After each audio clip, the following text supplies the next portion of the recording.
Welcome to the Michael Shermer Show. I'm your host, Michael Shermer. My guest today is Carole Hooven. Her book is T. Such a great title and fabulous cover. Look at that cover.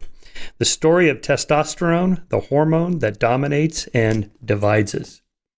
Carole Hooven is a lecturer and co-director of undergraduate studies in the Department of Human Evolutionary Biology at Harvard University. She earned her PhD at Harvard studying sex differences and testosterone, and has taught there ever since.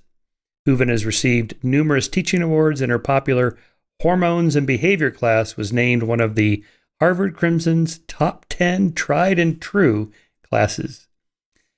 In this conversation, we talk about her non-traditional career into biological anthropology, why there are two different departments in anthropology, biological versus cultural anthropology.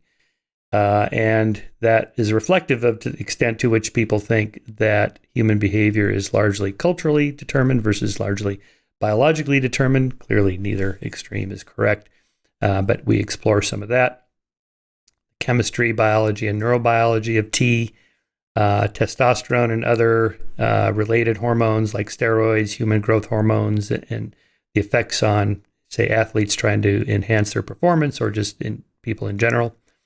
Differences between chimps and bonobos in terms of sexuality and violence and aggression versus humans, why we're kind of the self-domesticated primate. We talk about sex differences, gender differences and sex differences in sexual psychology, as well as violence and aggression, and to what extent testosterone is involved in all of that. And then we wrap up talking about kind of the lessons to be learned, the political implications of these findings on testosterone, the cultural, social, and to what extent human behavior is malleable despite these strongly influencing chemicals, because it is. And so we leave it with a little take-home message at the end. So enjoy the conversation. I certainly did. She's a super smart and interesting scientist working on what I think is an important topic. So enjoy the show. Thanks. Some instructors are kind of caving into the pressure that students and others are exerting on them to refrain from offensive terms like pregnant woman or male or female or, breastfeeding, I guess now is even becoming problematic. So she wrote about she's trying to expose what's going on. And that's medical school. These are future doctors who are not comfortable with biological terms used to describe sex. So, oof. People who get pregnant. If only we had a single word for that. What could that be? Right. What that possibly yes, I mean mean? it's stunning. I mean medical as if when the doctor is there at the birthing, and it's a 50-50 toss-up if the kid has a penis, whether it's a male or a female. So it's assigned at birth. Right. So, of course, they're making a distinction between sex and gender. Maybe that's a good place to start for us. I should give you. I will have already introduced you, but let me just reintroduce the book. It's T. It's a great title. I love the title. The Story of Testosterone, the Hormone That Dominates and Divides Us. I was going to originally read to you just a short excerpt from LA Times today. A catastrophic mass shooting in the San Joaquin Valley left 5 people dead, including the gunman and a deputy sheriff who responded to the 911 call. Approaching the house where the 41-year-old gunman was barricaded. Deputies were trying to extricate the victims inside, believing that they might be alive. Quote, we believe from the information. That's from today? Yesterday's paper, which I just got last night. Are you going to have me guess the sex of the perpetrator? Well, hang on. The officers were able to enter the home. They found no survivors. Just the suspect's spouse and the 2 sons dead. Yeah, guess the sex of the perpetrator and the victim. Yes, it's all too familiar story. Of course, he's a guy and she's the spouse. Yeah. So, do you know that I cry? I cry a lot. I'm already starting to tear up. So I'm doing it in the first 30 seconds. But that's just so upsetting to hear about somebody's, wife and kids being just gunned down. It's common. I mean, it's just too common. And so the question is why? Why is the number one predictor of violence maleness? That's the best predictor you can make from the start. When you start making the cuts of who's going to commit violence, that's the first one. Yeah. Are you asking me to answer that question? Yeah. Let's go for it. Let's just get right into. Yeah, no, I'm happy to. Of course, I think that's a good place to start because it's so multivariate and complicated. But of course, my book is on testosterone. And if you remove the testosterone and you raise an individual, even with XY sex chromosomes, so it's not about the kind of DNA necessarily that we have. It's about how having testosterone changes the expression of the genes that you and I largely share. It just changes the way your genes are expressed in a given environment, right? So one of the problems is that our culture somehow has allowed this kind of violence to take place. So that part of largely male nature, which is different from female nature, is expressed. The behavior is obviously incredibly problematic, but it can be reined in because if you lived in Singapore, this wouldn't happen because the laws and cultural norms there are much more restrictive. I'm not saying that that's the best way to deal with the propensity for male physical aggression. However, it's effective and it proves that just because there are different natures, just because testosterone has reduced the threshold for male physical violence, that doesn't mean that we are doomed or that people don't have control over their behavior. We can control our behavior. It depends heavily on the environment and on culture. But over evolutionary history, in the human animal and in non-human animals, males relative to females have benefited from physical aggression, and testosterone increases the propensity for physical aggression. There's tons of evidence that that's the case.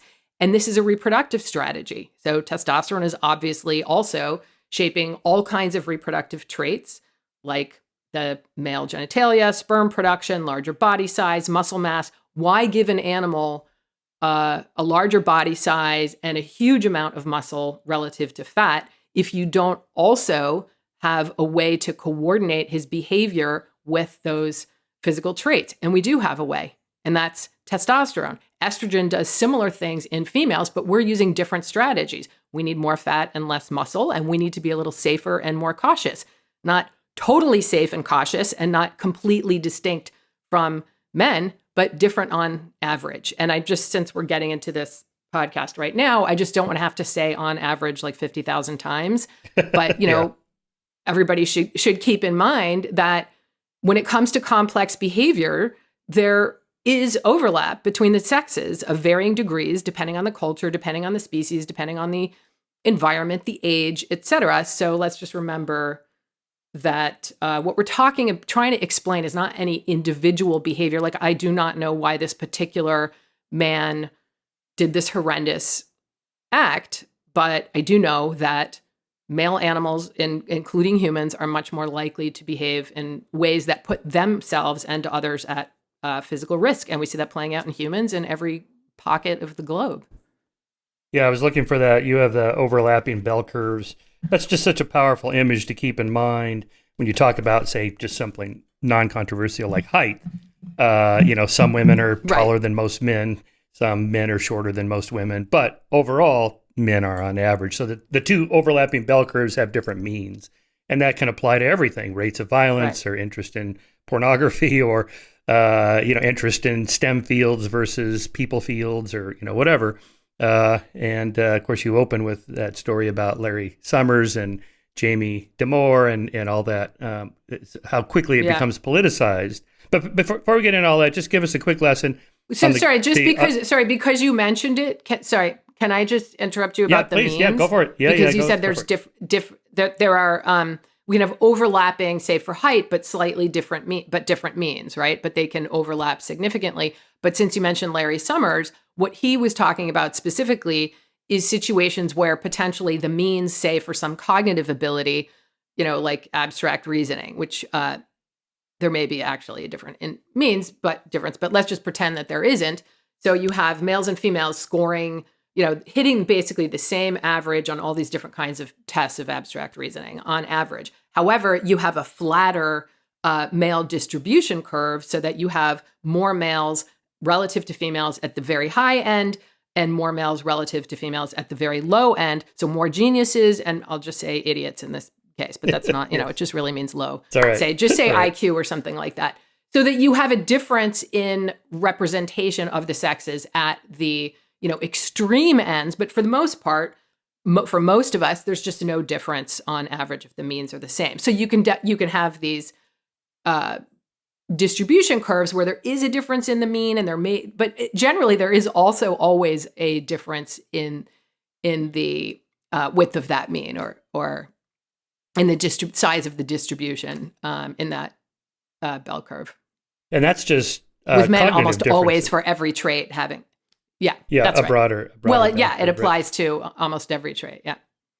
But sorry, and I interrupted you. You were going to. If I recall the difference between what Larry Summers was arguing in his famous talk at Harvard that got him fired, ultimately on why there aren't more women in STEM, he was just talking about it's like 6 standard deviations out, 6 sigma out from the mean. You're going to have slightly more men, right, and the other mean too.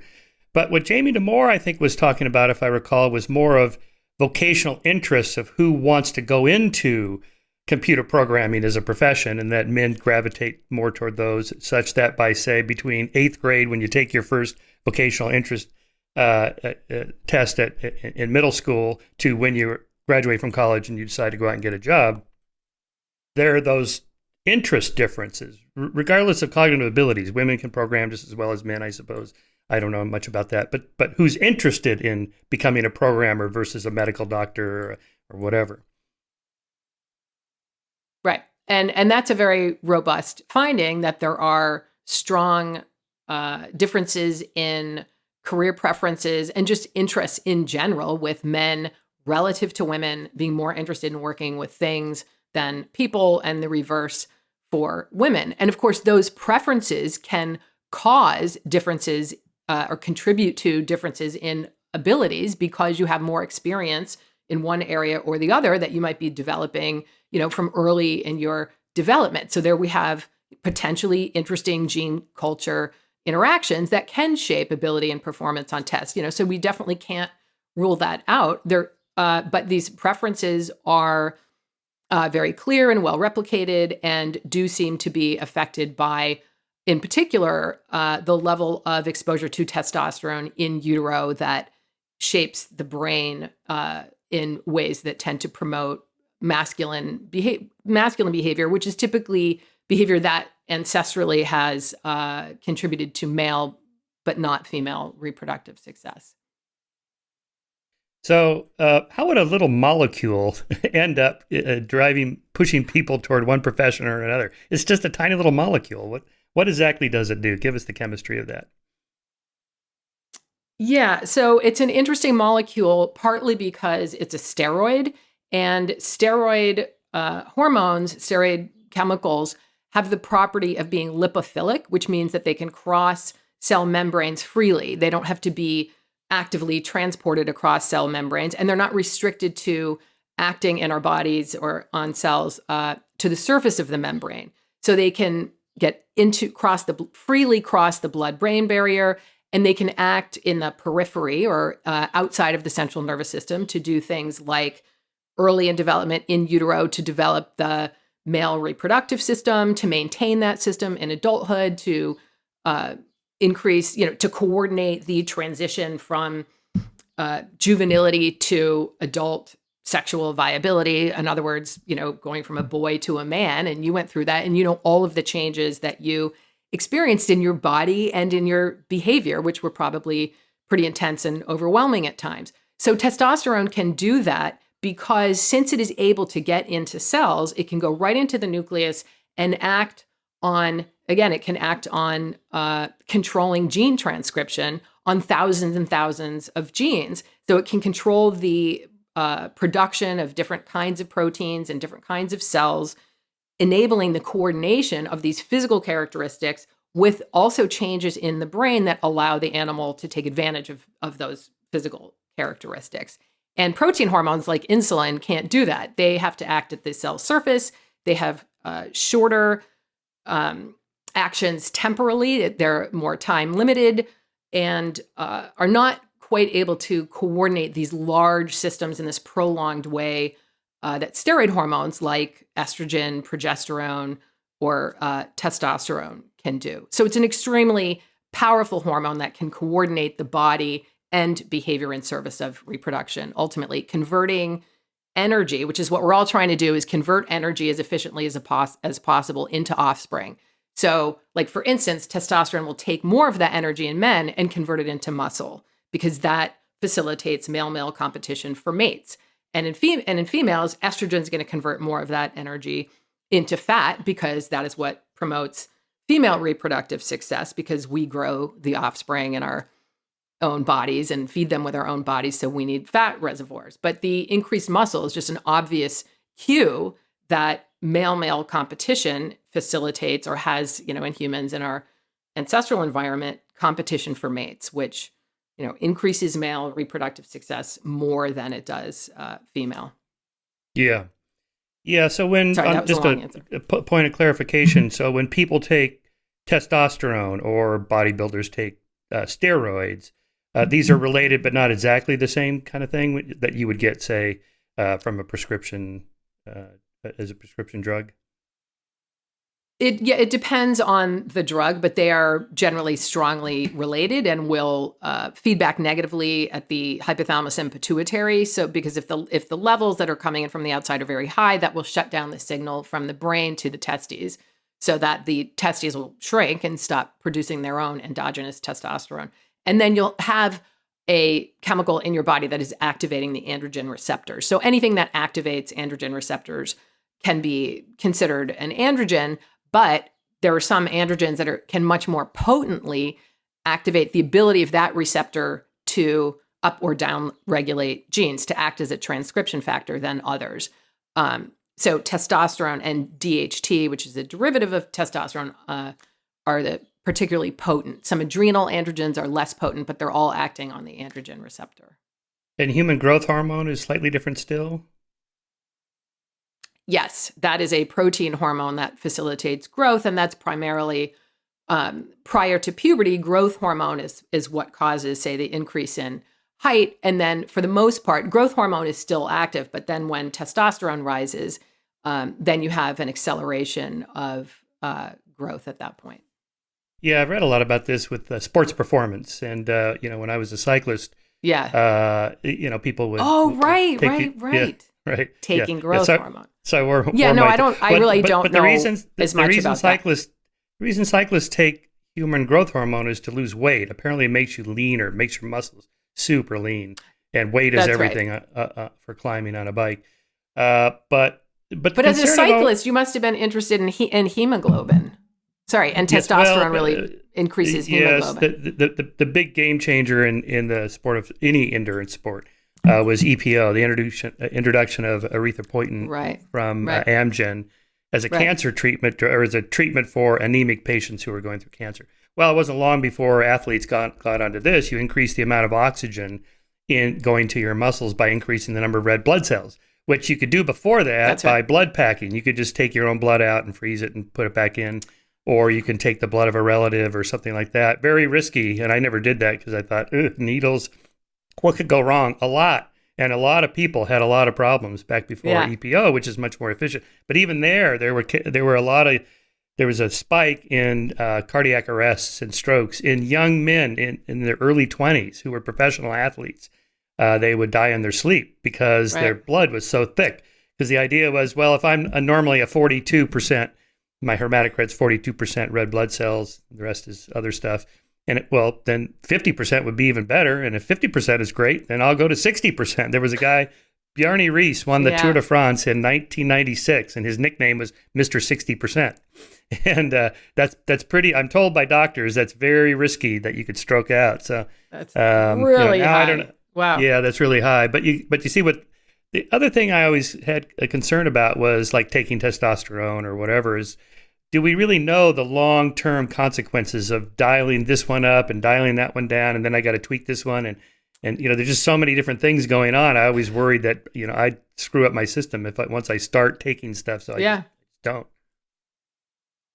Yeah, good.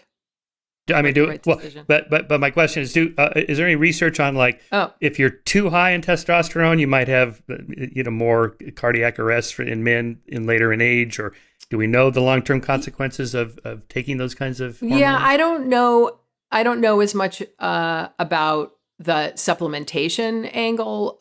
It's my understanding that long-term use at high levels is generally poses serious costs on the body, and you have to pay those costs somewhere, and that can be in heart function. But I don't really understand that literature deeply, so I don't want to venture. Yeah, it's okay. No. Another funny story I had when I was race director in the 90s of Race Across America, the race I co-founded in 1982. I started drug testing. I had used the UCLA lab, and so I remember one of the women's testosterone levels came back really high. I mean, they contacted me and said, this woman's almost a man on her levels of testosterone. I knew, I'm not going to say who it is, but she was pretty masculine. I thought, well, okay, that doesn't surprise me. Oh, I know who it is. No, you don't. Wait, when was this? No, this is in the mid-90s in Race Across America. Do you know who I'm not thinking? Tour de France. No, I don't even know who you're thinking. Okay. Oh, okay. You could tell me off air. I don't want to embarrass anybody, private medical stuff. But I just let it go. It's like, well, I mean, she's not going to win the race anyway. But and then I had another guy. This guy had low T, but he was older, and it looked like, he was a pretty slow cyclist. And he said, I got to take testosterone. I said, why? He goes, well, my girlfriend's unhappy. I went, oh, that, okay. I said, dude, do whatever you got to do. How old was he? He was like 60-something. He was going to be like the only entrant in the 60-plus division. So I said, go ahead, do whatever you want. It's not going to make any difference on the outcome of the race. Yeah. And if your girlfriend's happier, then okay, I get that. But again, once you start tweaking that, it's like, but what are the consequences? We just don't know. And back when Lance got testicular cancer, I mean, everybody was doped up to the hilt. Then a lot of the cyclists are like, I wonder if I could get testicular. Not that the testosterone causes cancer, but that it might sort of ramp up the growth of tiny little tumors. Contribute to it. Yes. Yeah. Oh, is that right? It helps fuel the growth of tumors? Well, especially in the prostate. So that, that's one of the treatments for prostate cancer. It does, just like estrogen needs to be reduced for female reproductive cancers. It's the same thing for testosterone in males. Yeah. Well, since we're on the subject of sports, and one definition, one reason we have gender divisions or different sex divisions in sports is because there's huge, massive difference, right? And even now that's being challenged, as you know, with the trans. There's a few cases, not a lot. It's not a huge existential problem in American sports, but there's enough test cases that it's worth talking about. There is a cyclist who it's a male to female transition, and she's just won the Masters. Veronica I think you Ivy? talked about her. Yeah, that's right. You wrote about her in your book. Yeah. So that to me is kind of problematic. And we have Laurel Hubbard now. Sorry, Laurel Hubbard is is competing in this summer's Olympics, and she is a male to female transgender person. I don't know about that. What sport is that? Oh, that's getting a lot of attention. So she's in heavyweight weightlifting. Oh, yes. And yes, right. So she may or may not win gold, but what's interesting about her case is that she is almost 20 years older than the majority of the females she's competing against. So that's interesting. So she's much, much older and, not at the probably peak of her capacity as an athlete. However, is still able to compete and be a contender in that category. Well, here you get the politicization of your subject, testosterone, and because here you have conflicting rights. We all want to be in support of universal human rights, and everybody should be free to do what they want. But on the other hand, we also have a sense of fairness, and that there's a reason we have women's divisions. So if a guy says, well, I identify as a woman and I'm taking puberty blockers or whatever they're doing, or lowering my testosterone to make it fair, I just don't see that could ever be fair. Yes. Because of the 1,000 changes that happen the moment you're in the womb, it starts, right? So, yeah, this is an interesting issue, obviously, and it's complex and sensitive. And I just want to start out by saying that people like Laurel Hubbard are not breaking any rules. So she's been taking a lot of heat, which I don't think is fair, because the International Olympic Committee allows her to compete as long as she has reduced her testosterone level to under 10 nanomoles per liter for at least a year prior to the competition. And that is a huge amount of testosterone for a woman. That's over 3 times the high end of the female range. And it still doesn't reach into the lower, it just touches the lower end of the typical male range. But that's a very, very high level. But as far as I understand, she really doesn't have anywhere near that amount. But the fact is that she has gone through a male puberty, and the benefits, the physical, athletic benefits of male puberty that we can all see with our own 2 eyes are some of the things that I talked about before that testosterone does, which is increase muscle mass and obviously strength. So the more muscle and less fat you have, even if nothing else changed, on average, that would give you a huge advantage. So men beat women in most sports, so kind of blow them away, which is, yes, why we have 2 separate categories, because of these differences in fat and muscle, in body size, in bone strength, in hemoglobin. All those things give males more strength and power. So then you have to ask, well, how much of those, what sort of percent of those advantages that are accrued during male puberty disappear or are ameliorated as a function of blocking testosterone? And the best research that we have, while there's a huge amount of variability on the effects on the body of blocking testosterone, for one thing, body size does not change. Bone strength tends not to be significantly reduced. One thing that does go down to typical female levels is hemoglobin, and that happens very fast.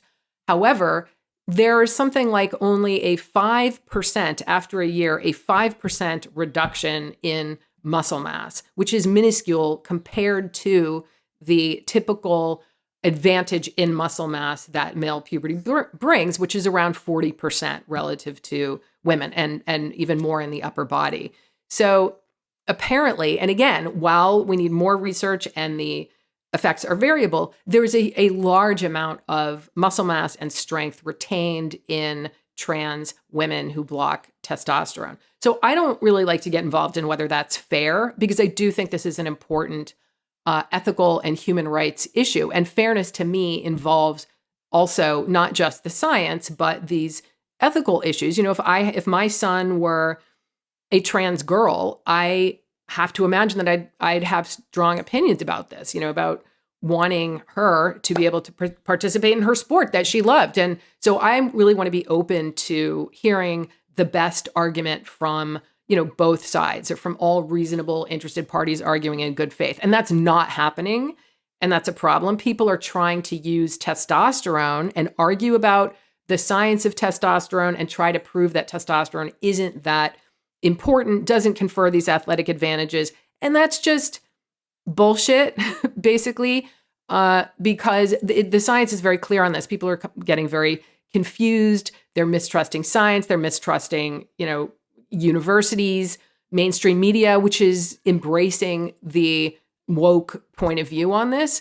And that's a shame, because the facts are clear and people are then closing off to arguments they might otherwise be open to that would potentially be more sympathetic to, you know, athletes with all kinds of differences. So anyway, the science there is clear. Testosterone makes people born male, once they go through puberty, you know, stronger, and is what accounts for the dominance in sports. And those advantages don't all disappear once testosterone is blocked in adulthood and estrogen goes up.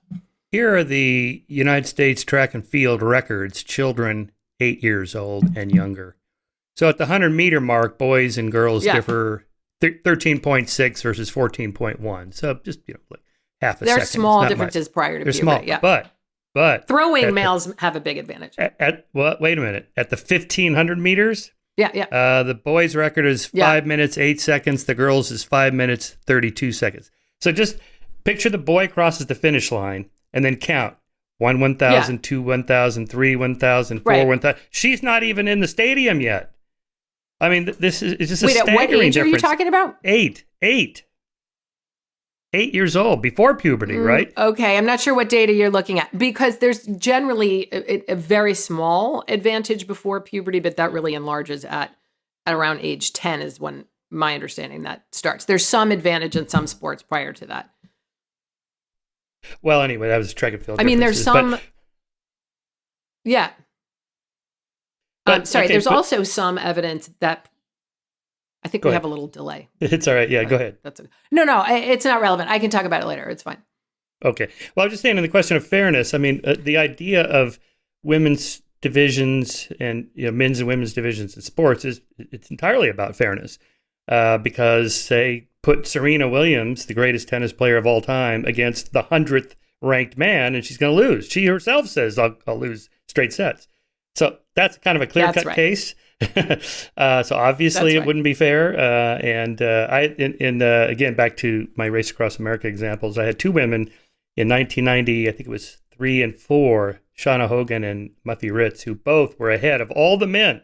Shauna was ahead of all the men, and I think Muffy was behind one of the men, like 1,000 miles into the race, all the way into, well into Colorado, over the Rockies.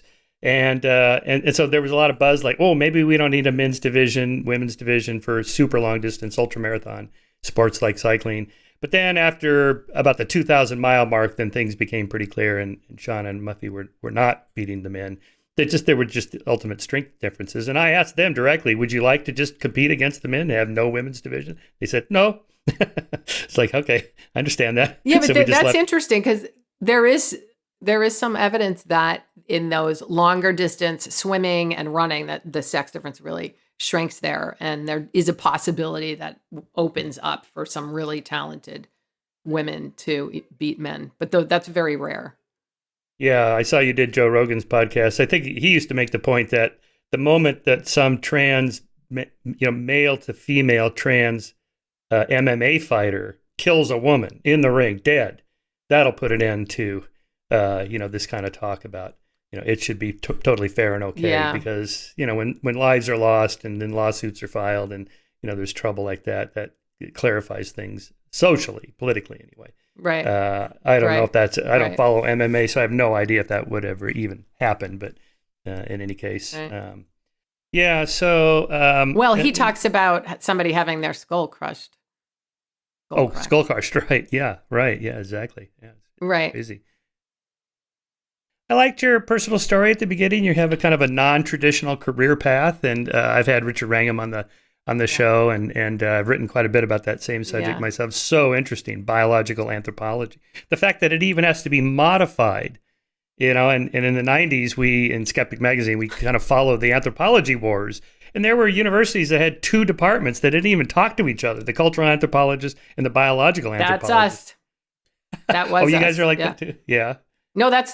No, we were. So when I came in and finally got my PhD, that was in biological anthropology. And then a few years later, we got divorced, in a sense, from anthropology and established human evolutionary biology.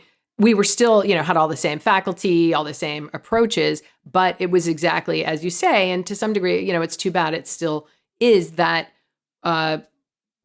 the sort of scientific approach to these issues, cultural, biological issues, is very different from the approach in social anthropology. And there's just different philosophies. And some of the things that I'm writing about and saying are not embraced, shall we say, by some of my colleagues in social anthropology, who are much more likely to favor, purely socio-cultural explanations for things like sex differences. So that's too bad. It would be great if we could have more collaboration.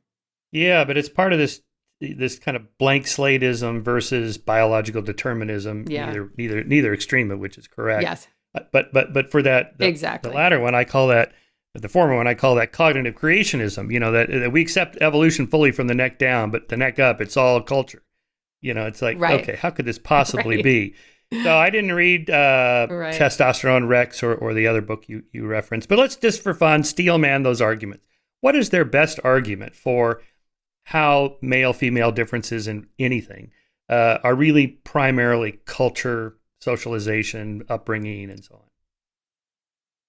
Yeah. So it's kind of easy to imagine because we live in such a heavily gendered society. So I think that the beef that people like Cordelia Fine or say Katrina Karkazis has is that there's been too much, in their view, too much emphasis on biological explanations of human behavior, particularly sex differences, because in their view, I think that that would lead to people will take that information and basically misinterpret it and think that patriarchy isn't problematic. If we're focusing on the genes and hormones and we're going to kind of miss these really important issues that we can do something about, and we can't do anything about our genes and our hormones. So if we start revealing the true power of genes and hormones and testosterone, then I think the fear is that people will think that bad male behavior is justified. We're going to allow it. It's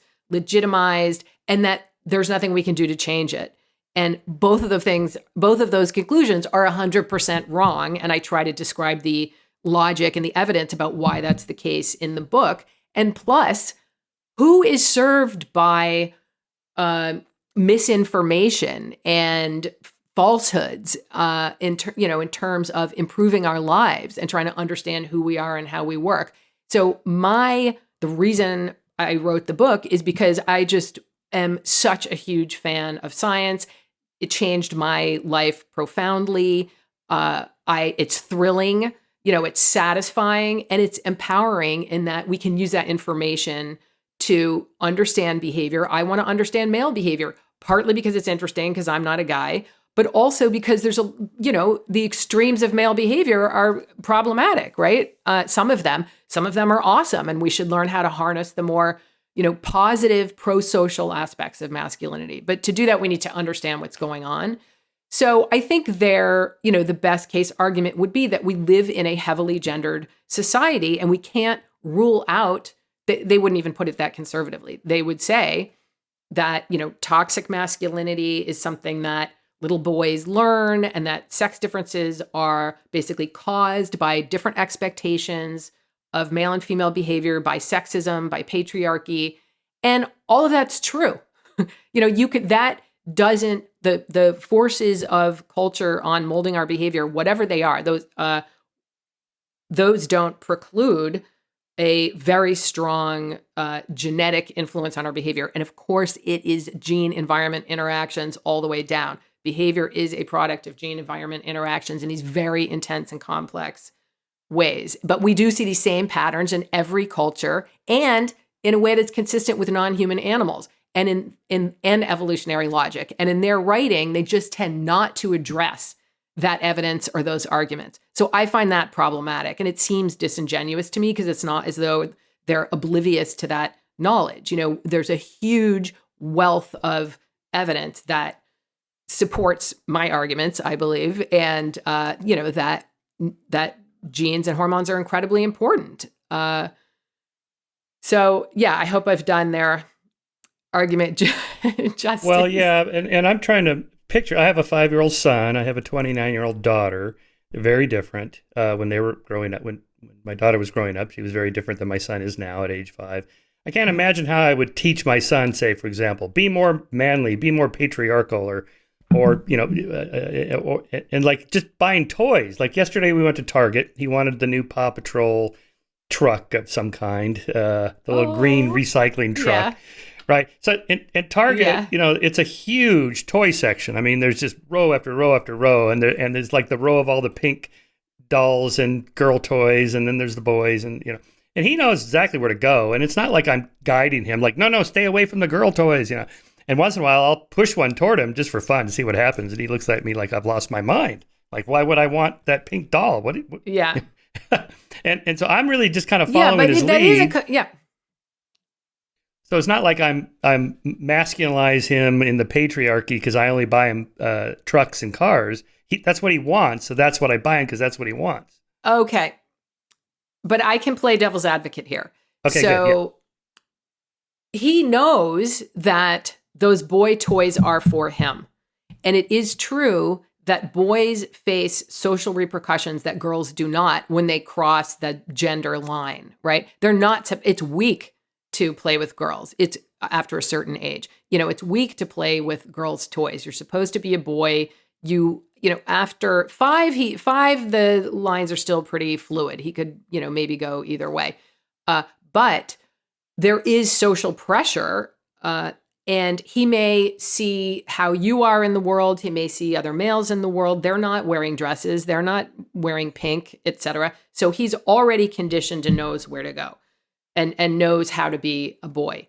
However, there is really no evidence that those kinds of social and cultural norms and pressures have a significant effect on people's preferences. So if you have girls who have high testosterone in utero because they have a condition called congenital adrenal hyperplasia, and that is corrected at birth, so they have normal hormone levels, but they tend to want to play with the boy toys. It's not that anyone is shaping that behavior. That's how they are naturally, and it is because, and we see this in non-human animals too, not in terms of toys, but in terms of rough and tumble play. So these girls want to play physically with boys, usually, more than girls who don't have that condition and have normal levels of testosterone in utero. So the idea is that most boys are going to have very high levels of testosterone in utero, and that does shape how they want to play. And they are just much more likely to want to play physically and with toys that allow them to play physically. So yes, it's hard to really separate the cultural forces out, but of course, Target is separated into sort of male or boy and girl type toys because it works. It's not that they decided this on their own in a vacuum and that everybody's obeying corporate America. It's that they're picking up on what people want. And the people tend to want something similar. Again, in every culture studied, boys want to tackle other boys as kids, and girls tend not to want to do that. And this happens in non-human animals because they have to practice male-male competition as adults, and it has to be fun to do it as kids. It's play.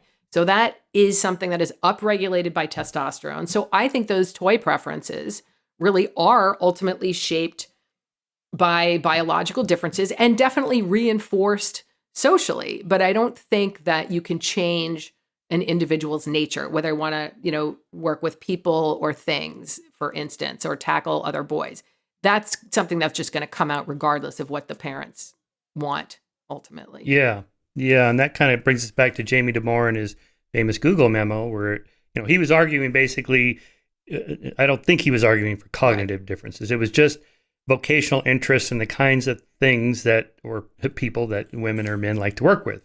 And that I think now there's more female medical doctors than men. I think in the biological sciences in general, there's more women than men, right? So whatever. Right. And no one thinks that because there's more medical doctor women and biological scientists that are women, that there's some kind of gender bias against men. No one makes that argument.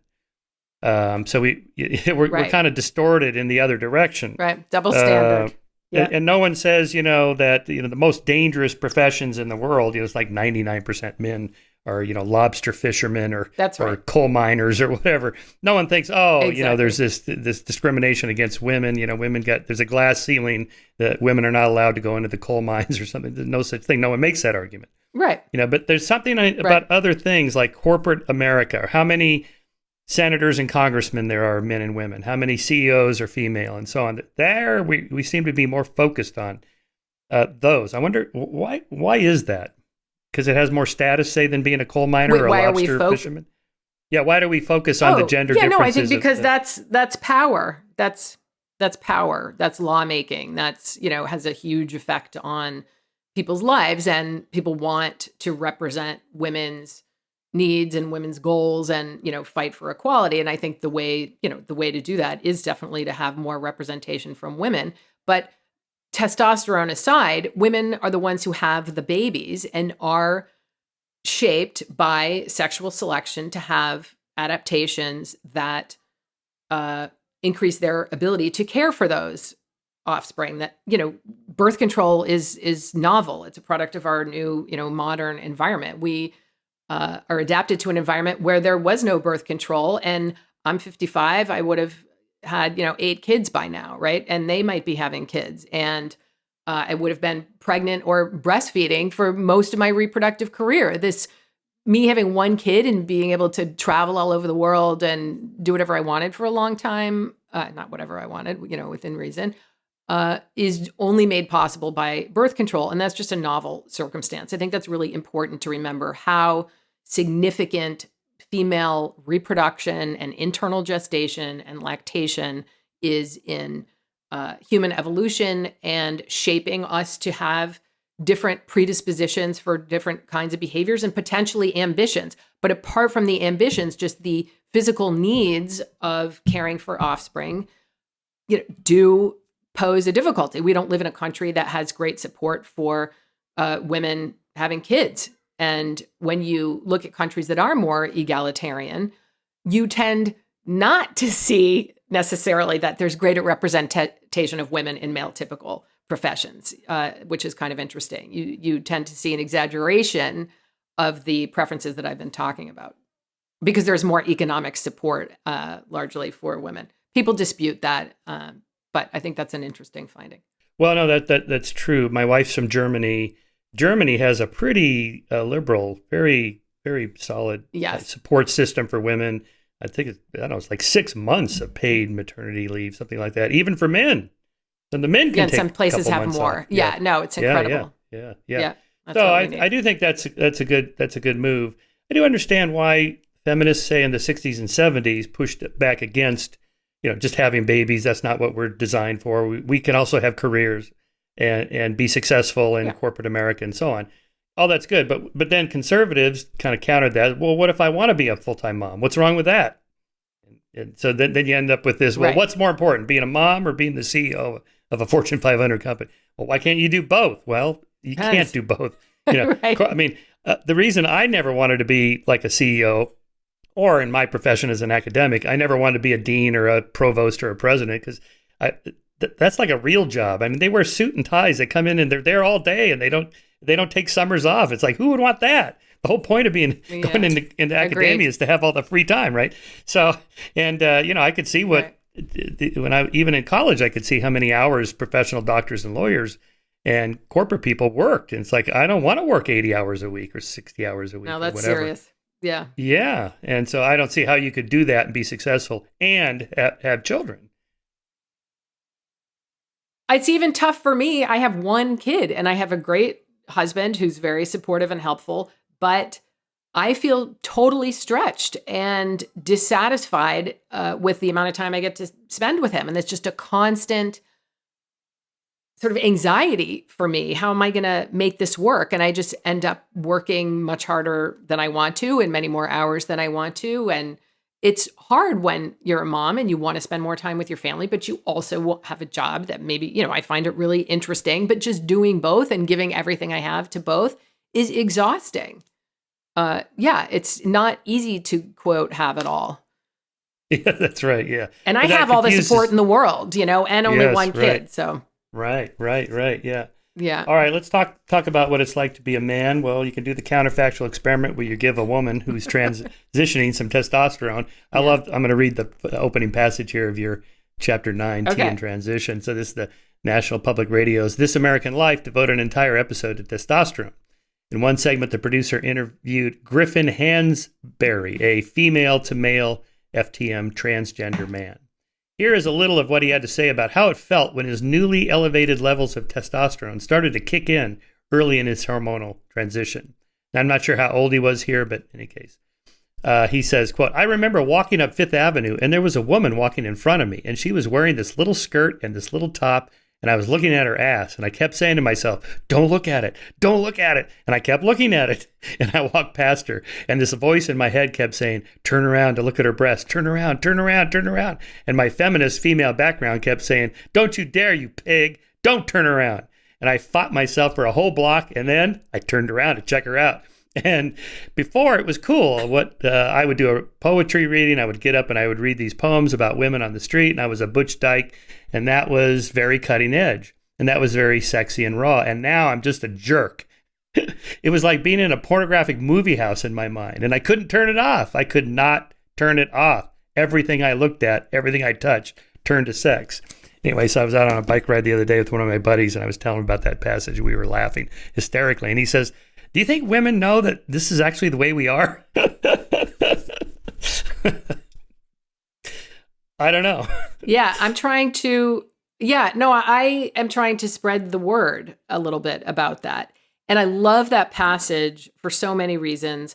But one thing I want to make clear is that this is when you first transition from living as a female to living as a male, and you jack up your testosterone levels to male typical levels. It is, from what I understand, like going through a male puberty. So it's not, I don't know what you're like now, but it's not, it softens somewhat over time. So that is a dramatic passage, but that's not what it's like just to be a trans man all the time. But that's what it's like to feel that first, even a couple years, the changes that testosterone can bring. You're crossing that testosterone line. You're getting a glimpse into what it might be like for men. And every man I have talked to about this, everyone who's read the book and read about, I interview several transgender people, and I really dove into the scientific literature about what people experience when they go from male to female levels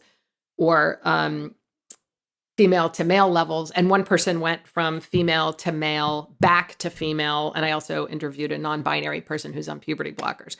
But the point is that it is shocking, I think, to a person born female who lived as a woman who resented being objectified sexually, right? So we typically don't like it. We have brains, we have whole personalities, and it's annoying and insulting and dangerous to be considered a sex object, right? It's like, hello, I'm here, and my eyes are up here. No, so I get that.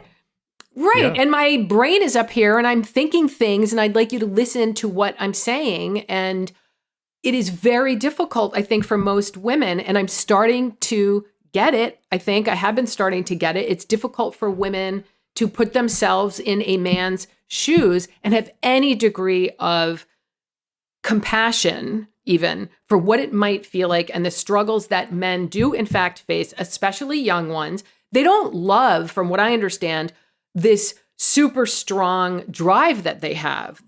I've talked to men who just say, I felt overwhelmed, especially as a teenager and young adult. I wasn't sure how to talk to women or how to manage these feelings, and I felt guilty.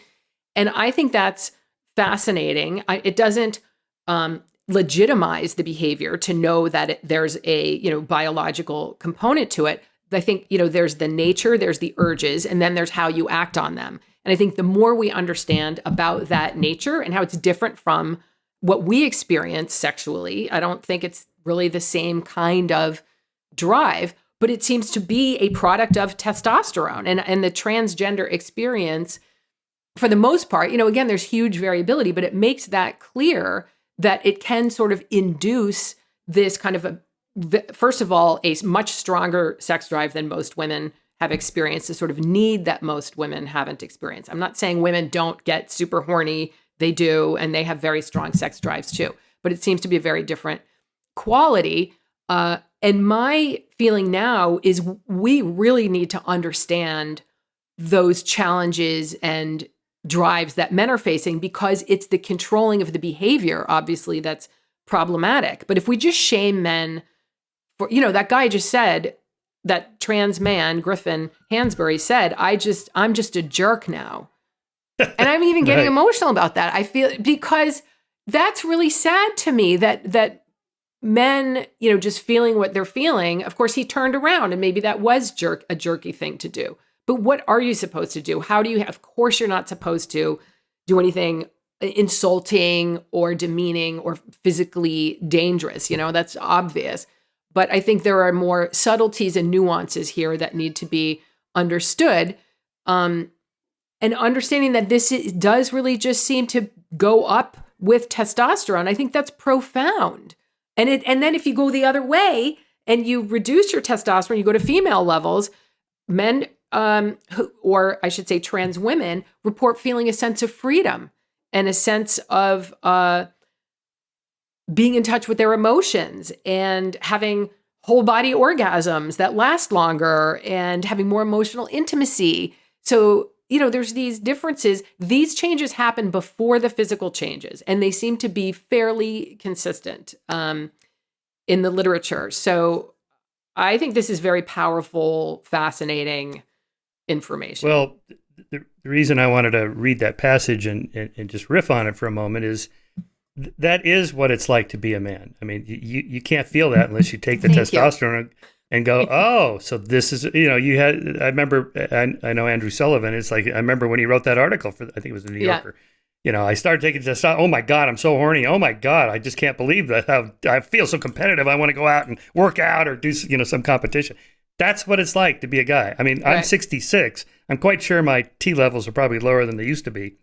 And now I only think about sex like once an hour. Not necessarily. instead of once a minute, instead now of it's only once second. an hour. Yeah. And this is normal. I mean, you just have no idea that you can't. It's hard not to look. I mean, breasts are like a super stimulus. Like the little seagull that pecks at the red dot on its mother's beak. And the famous experiments with the extended yellow pencil with red dots painted around it, and they really go for it. That's what it's like. It's hard not to look. And it's not objectifying. I would never say anything or do anything. You just look, right? And it's hard not to look. And so, if you wear an outfit that reveals your cleavage a lot or whatever, guys are going to look. It's hard not to look. Without it being objectifying, I'm not degrading women. I would never do anything about it. I'm happily married. I'm never going to do anything like that. But, it's the analogy I make. It's like when my dog barks. And I tell him, his name is Hitch. I go, Hitch, stop barking. And he looks at me like, what are you talking about? I'm a dog. This is what I do. I bark, right? So you tell guys, don't look at women's breasts or their asses. It's like, what are you talking about? This is what we do, right? So, I mean, now, so to politicize it a little bit. You know what people are going to say. Sorry. Yeah, well, so people this is are going to say that you're saying boys will be boys. Yes, I know. You sort I know of what are it sounds saying like. boys will be boys. I am saying that. Yes, I know. And I think that's worth thinking about. Yeah. So, so the thing that culture can do, that upbringing could do, and that norms can do is to reinforce the fact, don't objectify, don't do anything about it, don't touch anybody. This the whole point of the kind of the Me Too movement is like, you guys are still not getting it. We're not talking about looking, we're talking about acting. Just don't make crude jokes and don't touch female breasts and butts and whatever, the butt slap or whatever guys used to do and the pinch or whatever. Just don't do that. God. Stop doing it. Yes. Stop doing it. So guys get it. It's like, all right, I get it. All right, I'm going to do that. And I teach at Chapman University. We all have to go through these sensitivity training programs. Everybody has to take the little online things. I'm sure you know what I'm talking about. And they present all these different scenarios, like, so the female professor hits on the male student. I'm like, oh, yeah, that always happens, right? Because they're all kind of politically correct. But the point is, if there's any difference in positions of power, you cannot act on it. Don't tell crude jokes and so on. I think that's where culture comes in, because that does change things. Most of us, 99% of us, the Harvey Weinsteins of the world are the exception, but most guys get it. Like, okay, I got it. I'm not gonna, hit on this, on the nurse, the secretary, the whatever, and I'm not gonna. Professors don't date their students, although that used to happen in the 70s. I remember when I was in a psych graduate program. Or even much later than that, yeah. There was an attractive female grad student that all the guys were interested in, but professors were too, and we were like, dudes, come on, this is not fair. You have all the power. But it was, like, oh, well, whatever. Right. But now it's clear. You just don't do that. Now, maybe there's some who still do it, but really it's so there is where culture and upbringing, I will teach my son, don't do this, don't do that. But those impulses, they're in there. That's part of our nature. And this is the point you're making in your book.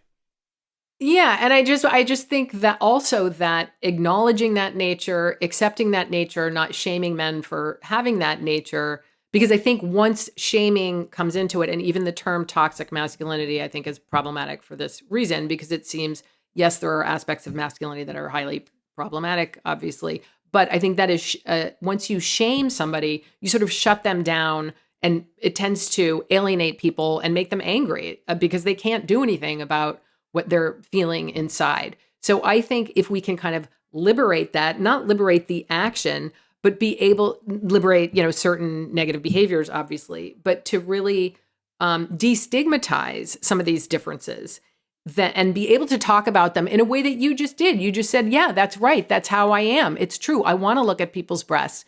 And then we can have a conversation about whether it's appropriate to look and when you should look. And what about what a woman's wearing? And is she really signaling to you that it's okay to look if half her boobs are hanging out? Then we can have the conversation, right? But I think once the shaming comes into it, you can't even have the conversation. And people are confused and engage in behaviors that are not exactly optimal because we're not allowed to even talk about it. So for me, that's a really important point. Is that we just stop the shaming about so many things so that we can have conversations. Yes. But just accurate knowledge about what men and women are like. I just had David Buss on the podcast. He has that new book, When Men Behave Badly. Yeah. It could have been called Why Men Behave Badly. It's similar to some of the stuff you're arguing. But just knowing, for example, that men overestimate the interest that women have in them sexually because they misread cues. Just knowing that, you can think, all right, I'm just going to assume that women are not interested in it as a default, because they're probably not. And therefore, I'm not going to err on the side of, like being a sort of crass or lewd or whatever, and hoping that, that smile she gave me means she's interested in me. Oh, okay. She's probably not interested, because most of them are not. Right. So David has all these data sets now, these massive data sets from the dating sites, like the difference between the perception of male profiles and female profiles. Males will rate 80% of the profiles Men will they go see after every single profile. Yes, I would sleep with 80% of the women I see on the site. Women, 4.5%. Right. So, 95.5% of men have no chance, right? Just assume you have no chance, right? Just in case, right? Or, pornography, what is it? 99% male, prostitution's 99% male customers and so on. I mean, that can't just be culture, right? It just can't be. But where culture and upbringing comes in is this how you act on it. Just don't act on it. And that's actually not that hard to do. Right. You can retrain your brain and think, okay, I'm not going to, again, I came of age in the 70s in college and graduate school, and it was commonly done, and now it's not. Okay, all right. I don't even think about it. I wouldn't dream of telling sex jokes to my students or much less hitting on them. It just never occurs to me anymore. I don't even think about it. And that's pretty easy to do. Just changing the norms in society. Just you women saying, guys, don't do this. And it's like, okay, all right, I get it. No, but also the guys have to be, and more guys are saying that they, speaking to other men. So it cannot just be the women speaking up. Yes, of course, right. Yes, men to be speaking up too. And that's happening. But I was astonished in the Me Too movement of how many, again, 99% maybe of men got it, but the 1% in a population of 300 million, you're going to get enough Harvey Weinsteins of the world that, it's going to be on the news every week. And it's like, wow, we have a crisis here. And so how do you think about, those kinds of issues? What more can we do? Yeah, I think what we're doing is working. So women, first of all, telling their stories, I think is important. Men, but also tolerance from other men is important, that tolerance is reduced, that men call each other out, that men hold each other accountable to some degree, don't sort of congratulate men on what they think are sexual conquests.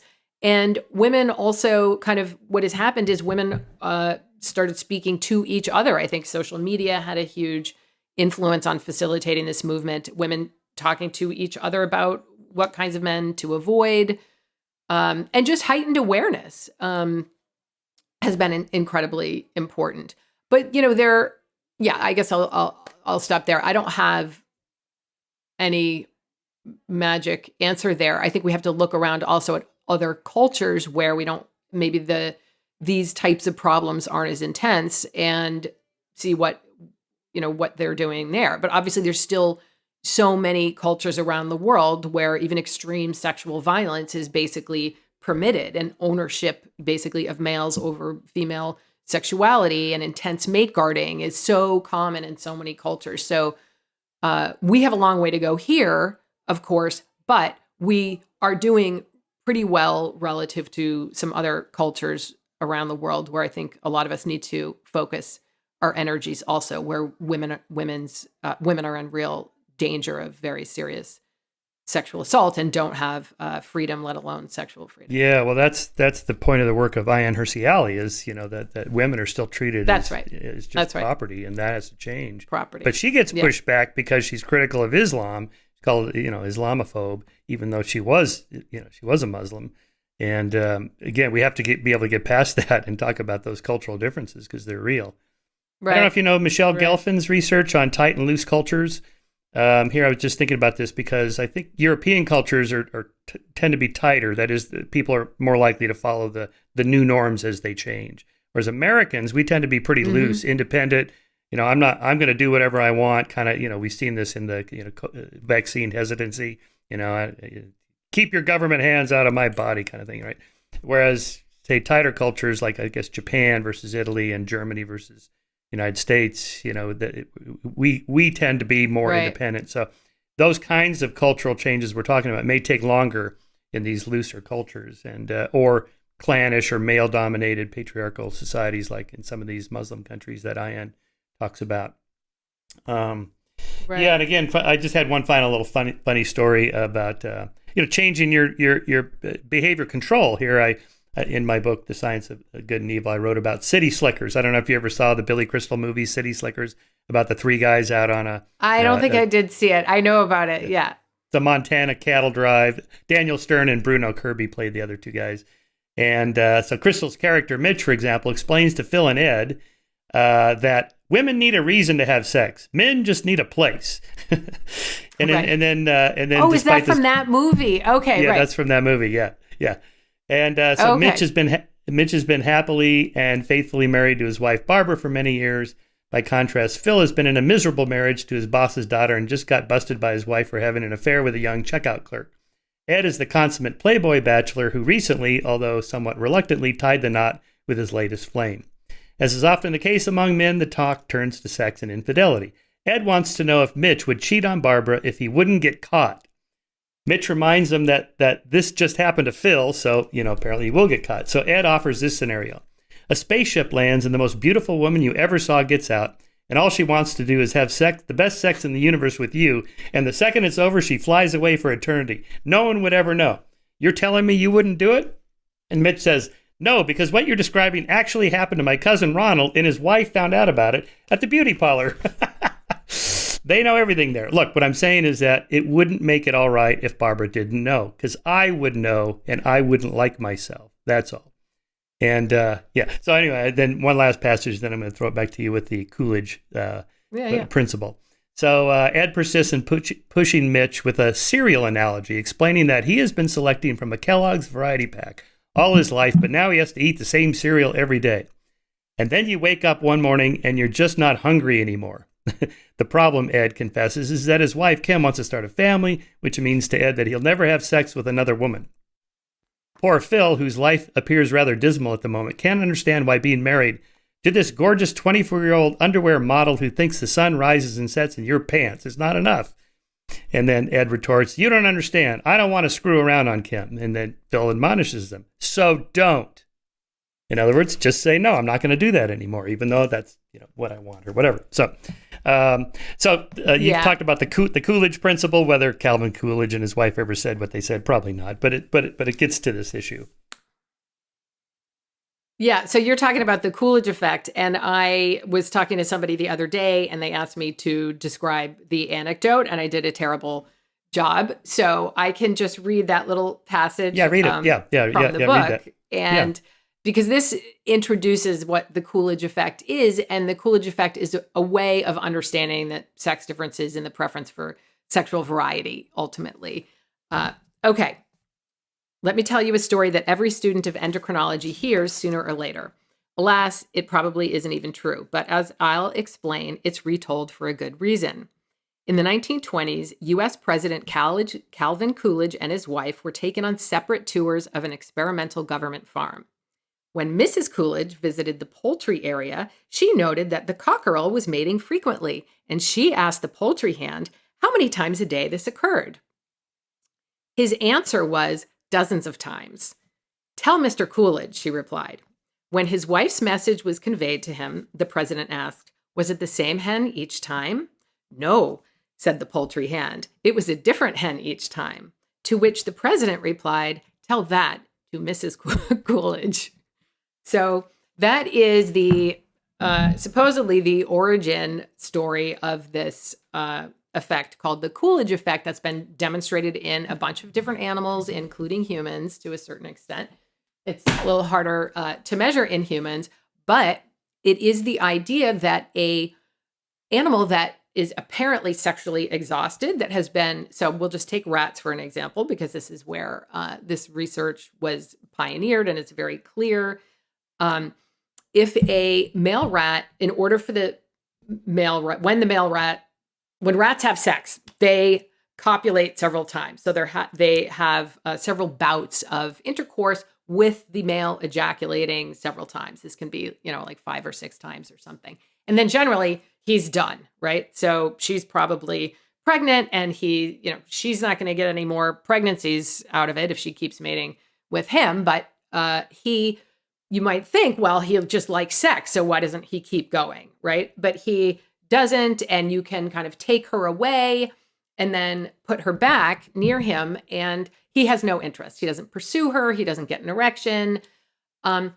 However, if you take her away and then present him with a new female in estrus, he starts getting very motivated. He starts sniffing around. He gets interested in her. And crucially, his dopamine goes up. So when a male animal is sexually aroused, it seems that it's a requirement that there is a dopamine rise to facilitate the pursuit and motivation and to coordinate all the actions that are necessary for reproduction. They have to do a lot of different things. They have to get an erection, know where to grab the female, know where to put the penis, know how to thrust.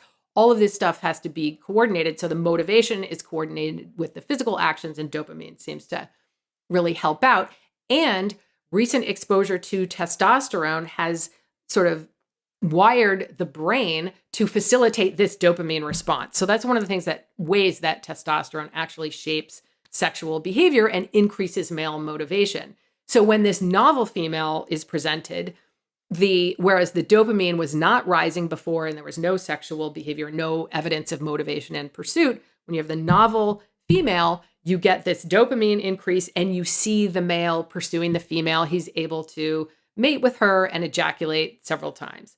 So that is the idea of the Coolidge effect, that a male can become sort of re-aroused and sexually reinvigorated if presented with a novel female. And there's some evidence for this in humans in watching pornography. So when men watch pornography, if they do this in the lab, you can strap on the penile plethysmograph onto their penis, which is a little ring that the researchers put on their penis, and it can sense changes in penile circumference, like how erect the penis is, and that's an index of sexual arousal. So men tend to have increases in that circumference in sexual arousal or rigidity when there's new actresses coming on the scene. And that's very arousing for men to just have new actresses where you don't see the pattern for women in response to pornography. They don't necessarily get more aroused just by changing the actors in the scene. They're aroused by other elements but not really just novel actors. So that's the Coolidge effect. There's evidence in humans, and there's strong evidence that testosterone really promotes this response in males. Yeah. Yeah. So Bus talks about this, and he's got these, again, huge data sets in his book from these dating sites where like, it's self-report survey data, but like how many different partners would you have liked to have had in your life or whatever? And, it's like the men is like an Right. order of magnitude or two more than women. And, Yes. or like, how many dates do you need to go on before you'd be intimate with the person? And I think for women, it was on average 7. For the guys, it was like, 1 now. I know, none. Or why none, bother going or on a none. date? Just come on over. Yeah. And what? Yeah. No, what's great about that research is it's just consistent all over the world that men have a stronger preference for sexual variety. And, as far as I can tell, that really is a function of largely of testosterone, especially if you look at what's happening in non-human animals. There's just a lot of parallels there. And it would be bizarre if we see the exact same patterns, very similar patterns in humans, and there was some completely different explanation. Again, culture is going to play a role in the degree to which culture sort of permits the expression of those behaviors. It's not everywhere that men can have as many sexual partners as they might want. So culture plays a big role, but yeah, we see a lot of consistency. I'll tell you a funny story. So David and I were talking about that famous experiment where, subjects approach somebody. This is on college campuses. Men approach women or vice versa. Yes. Anyway, so, I saw you standing there. I found you attractive. Just wondering if you'd go out on a date with me. And it was like 50-50 difference, Right. Both men and women, 50-50. In the second scenario, I saw you standing there, found you attractive, wondering if you come back to my apartment with me tonight. And there, the differences was huge. And then the third scenario, I saw you standing there, found you attractive, wondering if you'd have sex with me tonight. Not one of the one cohort said yes, not one. Right. So, and obviously we know what the gender differences are there. Anyway, I was recounting this conversation with Scott Barry Kaufman, who's a psychologist. He's like, oh, no, that has not replicated. In fact, some feminist scholars found that the reason women didn't agree is because they were feared of violence against them. I don't even know this guy. I'm not going to go back to his apartment. It had nothing to do with sex interest. It was just the violence thing. And if it was a really good looking guy like a Brad Pitt, then for sure, maybe they would say yes. Right. So I went back to David. I said, okay, so Scott says this is not replicated. And he goes, no. All the new scenarios where you would be 100% physically safe, it just bumped it from 0 to like 1% or something like that. Right. That's right. I mean, it is hard to get good data. I mean, I didn't include that in my book just partly. I mean, I think it's interesting. It's a great story, but I think there are some problems. It's hard to get good data on using these kinds of experimental scenarios because of those issues. So you can say to women, okay, there wouldn't be any threat of harm. However, we're so used to that being the case that I think it is, I think it's an interesting finding. I believe that it's real, but I do think there are some problems in the interpretation. But yes, everywhere in the world, men are much more likely to have sex with women with 0 emotional connection and 0 communication beforehand than women are. And their good evolutionary logic explains why that should be the case very clearly. So I think those results, make sense. But it's sort of a really sensational set of studies too. So you're here just to put a point on that you're talking about the amount of risk that females have in getting pregnant, getting STDs, violence from men. So they have to be far more cautious, careful, selective, and risk averse versus men who have very little investment risk. They just have to deposit their sperm in as many places as possible. They can just leave. We're talking about ancestral evolutionary environment, and without the kind of that's right. And if I'm going to get pregnant, and I'm going to only have a few pregnancies over my lifetime, I want each one of those to be carefully selected paternity, and it would be great to have investment from the father, right? So if I make the wrong choice, that's a huge problem for me. That's a large proportion of my overall reproductive success. So of course, women have to be more choosy. There's just no doubt that that's wired into our psychology in a way that it is not for men. That seems incredibly clear.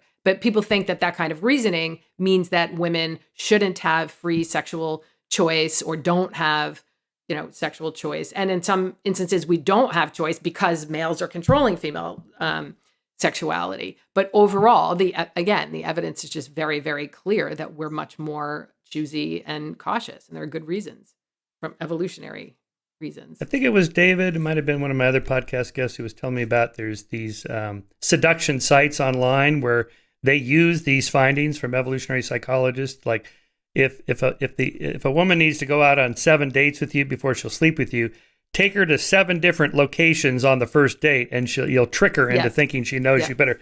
It's like, oh my thinking God, that more time has passed. Yeah, right. yeah, so bad. Right. I mean, it's just anyway. Right. Yeah. So that, again, another funny movie line. I think this was Woody Allen's Annie Hall, where the Diane Keaton character says something like, sex without love is a meaningless activity. And Woody's character says, yeah, but as meaningless activities go, it's one of the best, right? So, right. And I just saw a tweet the other day, maybe yesterday, of some young woman saying, here's a 21st century problem that women get attached to men when they have sex and men don't. And I thought, that's not a 21st century problem. This is an evolutionary problem, That's right? ancient. Yes. Yeah. Right. So, so what is the neurochemistry there of getting attached or not getting attached from, sexual experiences? Yeah, that's not something that I'm a real expert on. I mean, that has to do with oxytocin but as far as the testosterone role, I don't think we understand how that works. There aren't big testosterone changes around sex. There are oxytocin and prolactin changes that seems to facilitate bonding for women more than it does for men. That's kind of the extent of my knowledge there. And I think it's more adaptive for that to be the case for women, that they form more of an attachment than men who may benefit by moving on. It depends. The other thing that we have to remember is that humans are, as you know, really unusual in mammalian species, in that in only 5% of mammals do males invest in their offspring. And we see that in humans. And that really is affected by testosterone and testosterone changes. So another point to make is that testosterone responds to the social environment. And if a male is around his offspring or who he thinks is his offspring and interacting with that offspring, that tends to lead to a slight testosterone reduction.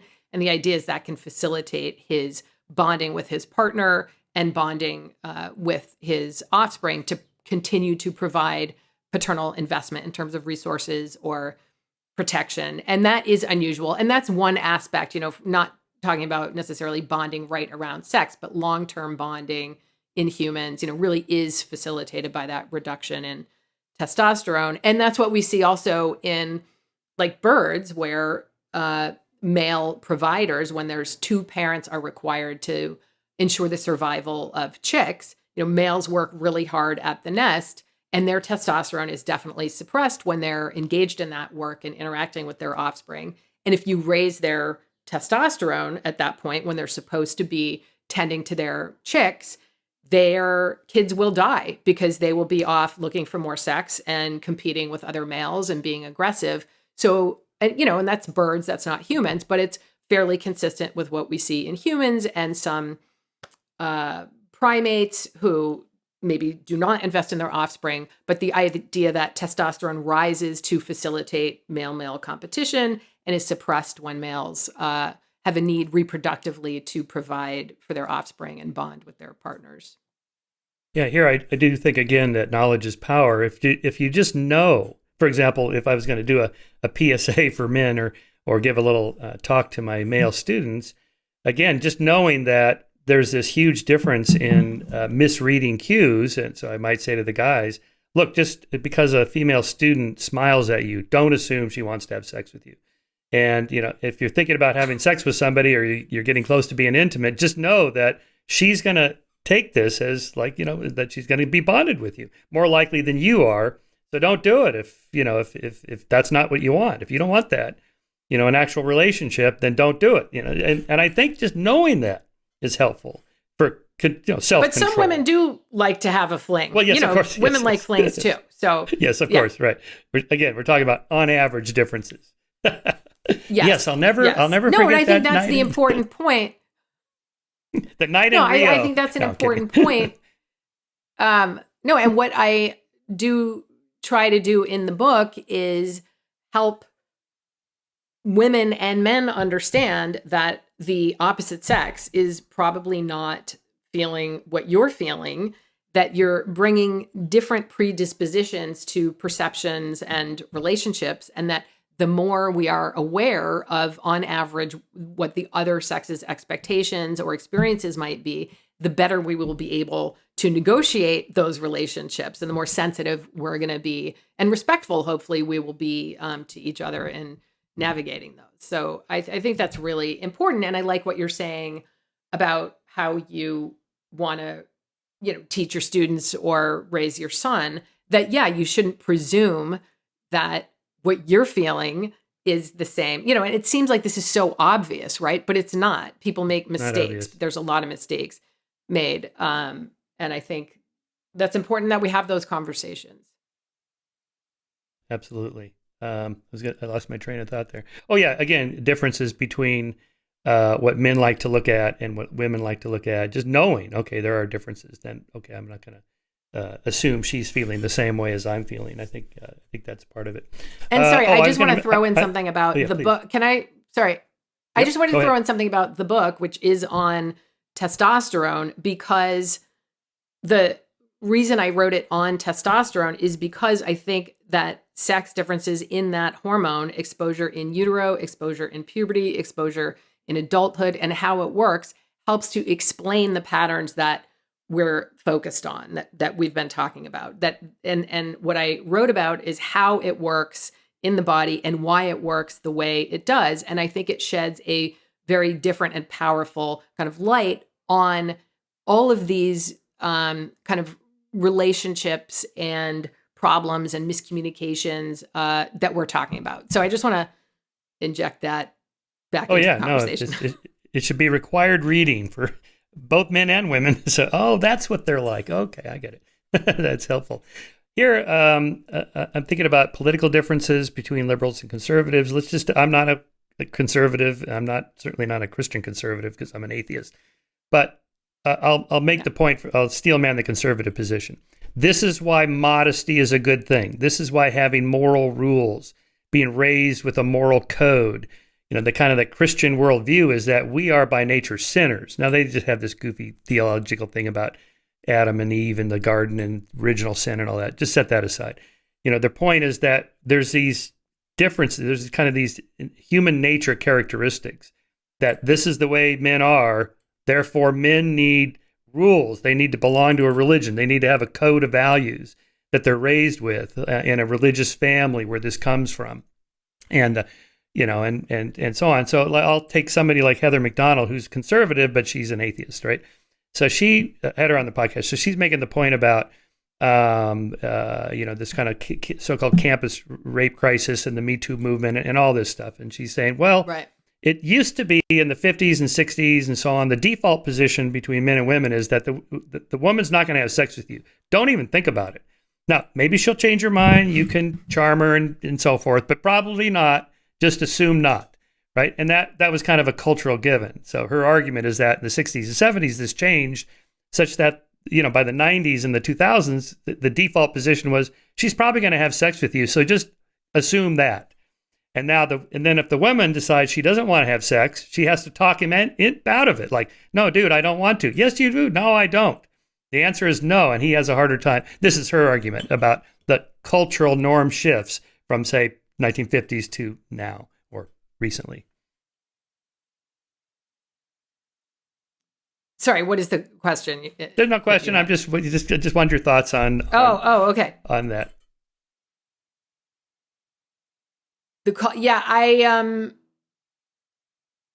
I know about the hormone more than the cultural shifts over time. All right. I don't. Yeah. It's okay. It's all right. Yeah. But I'm kind of steel manning their argument just to kind of show why we're so divided politically on a lot of these issues.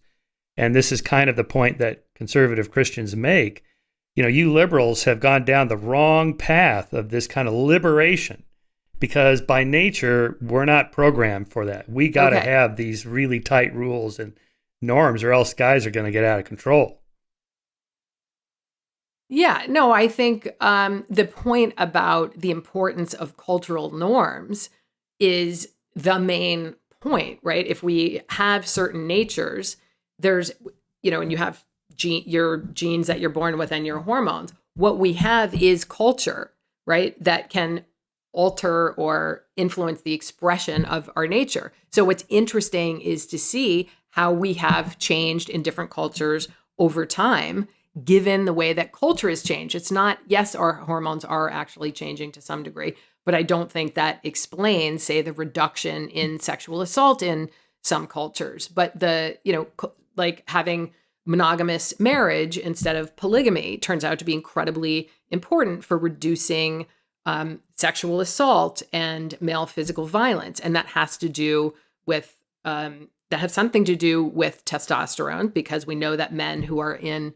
pair bonded relationships who are invested in taking care of their offspring tend to have lower testosterone. Also, there aren't a bunch of males out desperate for mates. So just the larger, just the larger point about culture is extremely important. It's just a matter of figuring out what kinds of interventions would be most effective in reducing some of the most problematic, aspects of human behavior, largely physical aggression of all kinds. So I think that deserves a lot of research, just, again, looking around the globe at what other countries and cultures are doing, or how, but even, you don't necessarily want to implement the most effective policies because they might be violating our basic human rights. So I think that's a complicated question. Yeah, I liked your chapter on human violence and aggression, and again, I've read all of Richard Wrangham's research. I find this an interesting problem. We tend to ask, why are humans so violent? But Richard kind of flipped that question. Why are we not even more violent? I mean, we're more like bonobos than chimps, I guess. But we're the third chimpanzee, as Jared Diamond described us. So, kind of walk us through what's this theory about self-domestication and what's relationship to testosterone, and why we're not even more violent, and what we can do about what violence we do have. Yeah, so I'm not sure if Richard was on and told you about his theory, it's just really the idea that human violence has been significantly reduced relative to our ancestral past, and especially looking at non-human primates like chimpanzees, who are, I spent 8 months researching chimpanzees in Uganda before I came to Harvard to get my PhD, and observed what everybody who spends time with chimps observes is extremely high levels of male physical aggression every day, almost, every hour, depending on whether they're sleeping or up and at 'em or eating or what. But there's a huge amount of physical aggression, sometimes very intense. There's a lot of male on female aggression. And if males from one community encounter males from another community, they will try to kill each other. And if you take a bunch of strange human males, who don't know each other, and put them on a plane, generally that's not going to happen. They would just sit there in their seats and not try to kill each other. And that's, something that needs to be explained. How is it that we can tolerate each other to the extent that we do and restrain ourselves? And so Richard's argument is that there has been basically cultural selection facilitated by language against the most violent males, and that they were basically executed. And that there was actually this kind of selection on genes for relative passivity in the males, and that males who tried to hoard power in especially violent ways would have just been taken out of the gene pool, essentially. So the argument is that humans were thus fairly domesticated and have these significantly reduced levels of physical aggression. He notes that this is reactive physical aggression, which is the kind of aggression that is expressed when one is really physically aroused, and there's, dopamine is up, and there's a lot of emotional and physical arousal. Like if someone gets in your face and you get angry and you lash out at them, that would be reactive aggression. Proactive aggression is doing something cold and calculated without the, heat of passion. And that would be, like a mass murderer or planning in war or something like that. So we have high levels of proactive aggression and significantly reduced levels of reactive aggression. But as far as the role of testosterone in that domestication, that's not well understood right now. Although, we know that testosterone, one thing that I think is really important about how testosterone regulates aggression is that there is not a relationship among men sort of within a group of men. If you could tell me who has the highest testosterone and who has the lowest testosterone within the normal range, that would not predict who is the most and least aggressive. So there's really no clear relationship between kind of baseline or trait testosterone and levels of aggression in men. But there is this really interesting effect of changes in testosterone in social situations in which men typically are competing with each other or facing threat. And we can see rises in testosterone in those interactions.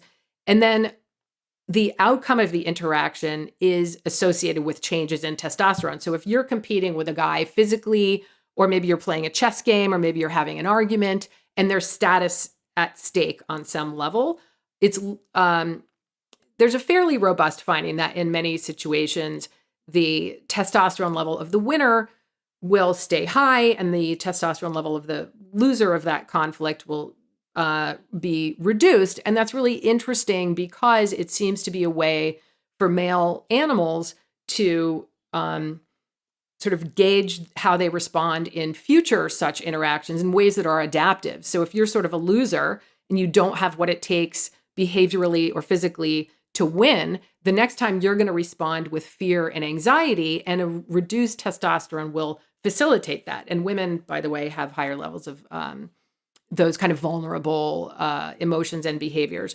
And if your testosterone has gone up in the previous interaction, that's likely to be coupled with a dopamine increase so that you find that kind of competition and facing challenge rewarding. And that's seems to facilitate engagement and response to threat, like a confrontation response in the future. And that's adaptive. And so there's this interesting relationship, again, between testosterone and dopamine, kind of like we saw in the motivation for sex. So, but in terms of the processes of domestication, that's not well worked out as far as how the role that testosterone plays. But you have that great opening of your chapter on violent men. You need to sit the fuck down. I tell this guy, you have this whole story. There's kind of a logic to having a deterrence, almost like a mutual assured destruction type game theory logic. Like if I don't stand up and be strong, I'm just going to be taken advantage of. And I'm a sucker. So there's kind of a logic to a male violent or aggression in general. Women do it too in different ways. Because if you don't, you're just going to be, taken advantage of. So we have these strategies. Yeah. So can I just interject? Yeah, please. Sorry, I just wanted to interject about the women because women have not really come up yet, and I just want to make it clear that women are incredibly competitive and aggressive, also, and are also status conscious. But what's interesting is that in women who have low testosterone, their form of aggression and competition tends to be one which does not expose themselves to physical harm, or it's much, much reduced compared to men. Of course, some women do in some situations, some female animals do in some situations, but that seems to be because female reproductive success is not dependent on success in physical competitions, but on being healthy, having a lot of resources, and living a long life, relative to men. But again, they can be, exceedingly competitive and aggressive and using passive aggression, sort of maybe, denigrating the reputation of another woman or young woman through gossip or something like that, or excluding someone from the social group. Whereas men are much more likely, and this seems to be facilitated by higher testosterone, of confronting each other and using direct physical aggression or even direct insults, right in somebody else's face. But I also just wanted to pick up on what you said about signals, because in so many animals, including humans, it is attention to these signals of status and power and competitive ability, which are so, so important to males. And it does seem that testosterone facilitates that sort of hypervigilance to cues of status, cues of physical condition, current condition, like right now, how much energy do you have? How motivated are you? et cetera. And this is in physical and non-physical conditions, because status is obviously a way of increasing access to mates in humans and non-humans. So I think that the advertising of cues of status and fighting ability and competitive ability and being sensitive to those cues and where you are in a hierarchy is really interesting and important for humans, and does have a relationship to testosterone. Yeah, I remember when I watched that movie, I think it was with my daughter, Mean Girls. And Yes. Lindsay Lohan, I think, was the star of that. Yeah. And I thought, man, Right. is this movie. what it's like to be a girl or a woman? Holy moly. Right. They are nasty, aggressive. Whoa. They can be. They really can be. Yep. Yeah. Yep. So, so as you said in there, when women say men, like it's kind of a one-word cue. Everybody knows what you're talking about there, right? So, yeah. Right. So let's sort of bring this kind of to a head in terms of like what are the kind of take homes from this kind of knowledge that we should use to continue to further the advance of moral progress and that we have better race relations, gender relations, and so on. Oh, I was going to make one just before that, one final point. I just forgot. I think it was Pinker that makes the point in Better Angels of Our Nature that like 90% of homicides, almost all homicides, are by male, and that 90% of those 95, are moralistic in nature. That is to say, it's not instrumental violence like I killed him because I wanted his Rolex. It was more like I killed him because he slept with my girlfriend, or he dinged my car in the parking lot, or he cheated in cards or whatever. Reputation, and I had reputation, status, and again, there's a kind of a logic to it, although it sounds like a perverse logic, but there is a logic to that. Yeah. But just in your previous question, so you were asking sort of what are the take-home messages? Why is understanding this hormone important? I'm just going to give an anecdote. This is just a little anecdote about my relationship with my husband. If you heard Joe Rogan, I did mention this.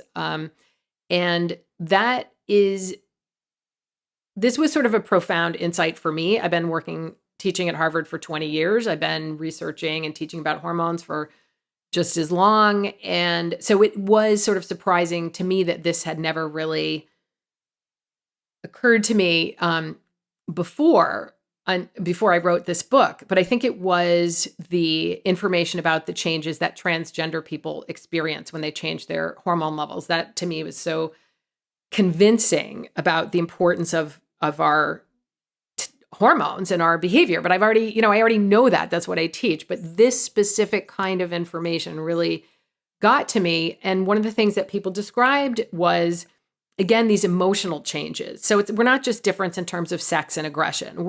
Men and women tend to be different in terms of their ability to experience and access a wide range of emotions, and especially the more vulnerable emotions. And this is important to me because I'm extremely emotional. I'm tearing up all the time. I'm like overly empathetic and just gushing, right? And I don't like that, really. It's something I try to control. And I married this British philosopher who is really just nowhere near most people are nowhere near as emotional as I am, but he's really on the other side of the spectrum. So I did some research, and yes, Brits are less emotionally expressive than most everybody else. They're more stoic. So that's actually a real thing. That's not just a stereotype, that has some evidence behind it. But he is very cerebral and steady and stable. And, I'll ask him, well, what's going on? What are you thinking? What are you feeling? And he's like, I'm thinking about this philosophy thing that I'm trying to solve. It's really nothing to do with I'm having all this upheaval. And he's just, it's not sport, it's not football. It's philosophy usually, or something he might be building in the basement. And this used to really bother me. And I thought something was wrong with our relationship, and that something happened to him as a kid and that screwed him up. And he needed to learn to get in touch with his emotions and be able to talk about his feelings. And I really pushed for a long time. I'm even starting to get emotional just talking about it. I pushed on that for a long time. And then I did have this sort of epiphany. And I can't say for him specifically, it's because he has high testosterone, right? Or he's a guy or whatever. There's so many things that can, shape the way people are emotionally. But understanding how the hormone works and how it changes people when they change their hormone level, and these huge consistent differences in emotionality between the sexes, it did help me appreciate what he's giving me, and probably part of why I was attracted to him in the first place. He's complimenting me. He's my rock, and I love that fact that he is like that when I am having all this upheaval. I want something stable, and I can count on him to be that way. And I stopped that nudging and that pressing, and it did free him up to be more trusting, and I think he felt more accepted.